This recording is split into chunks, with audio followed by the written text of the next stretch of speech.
targets, yeah. Which happens to be one of the places Amo na to, where kay they nabad came na. from. Some tribes believe that if your hornbill flies over an area or a village, it means they will be blessed with good luck. Wow. That means we are all blessed with good luck today. Yes, very blessed indeed. But even hornbills like Balik na siya. they are very fussy about their accommodation.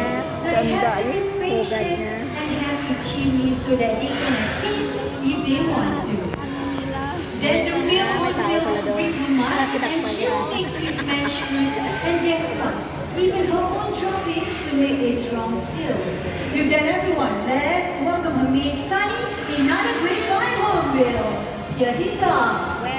Where I see you, Sunny. Sunny. Sunny, where are you? Ayan Where are you? Wow! Here we go. Giant wingspan. But everyone, that is Sunny, our main Tulog to si Lolo, ha?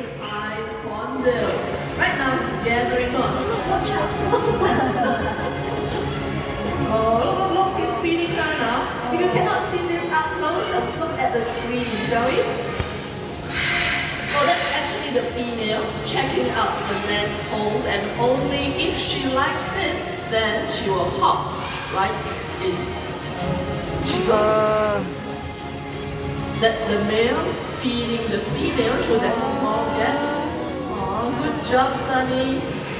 Oh, right on cue. There you have it, ladies and gentlemen, our hornbills, everyone.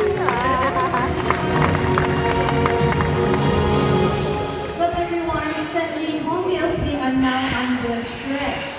The critically endangered Hamilton hornbill are now being hunted Cute for na, no? its class called the gray ivory.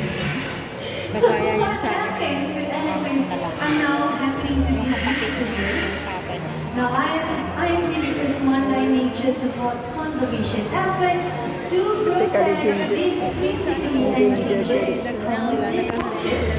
Now, as a bird, there are several birds in the wild. And in wildlife parks where we get the best care possible. Speaking of bad care, hello everyone, my name is Kelvin from Mandai Bird Paradise.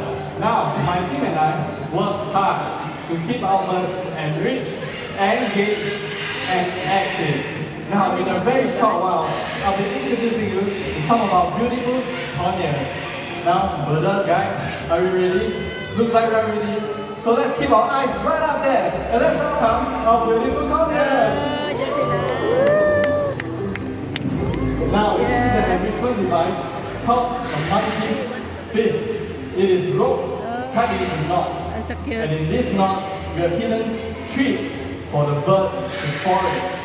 Now, this helps them express their natural behaviors as if like they were out in the wild. Now, conures, they are from South America.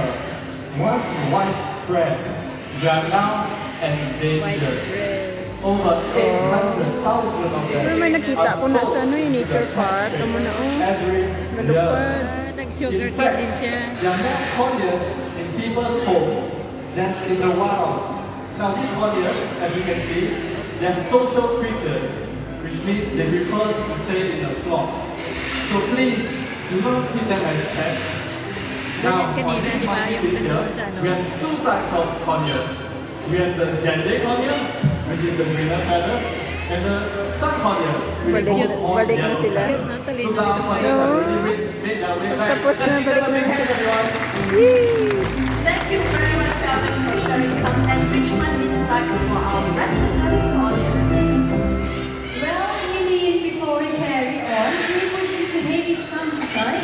This one? Yes.